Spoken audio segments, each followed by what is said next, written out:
Hi friends, ఈరోజు మనం యాకొత్తి ఎలాగ చేయటం అనేది నేర్చుకుందాం. చాలా ఈజీగా ఇలా దారం పోయటం వస్తే చాలండి, చాలా ఈజీగా చేసుకోవచ్చు.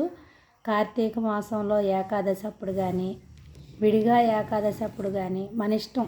అలా ఎప్పుడైనా ఏకవత్తి వెలిగించుకోవాలనుకున్నప్పుడు ఇలా దారం కొంచెం తీసుకున్నామంటే,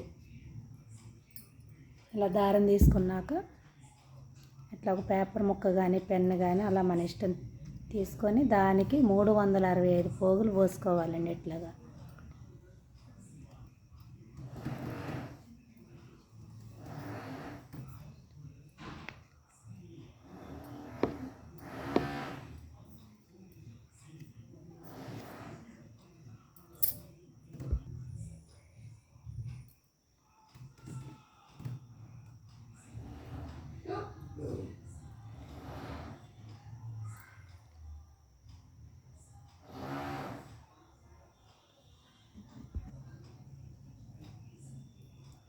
ఇవ్వండి 365 పోగులండి.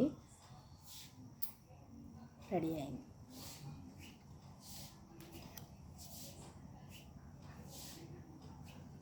ఇది ఏకవత్తు. దీన్ని ఎక్కడ వెలిగించుకోవాలండి.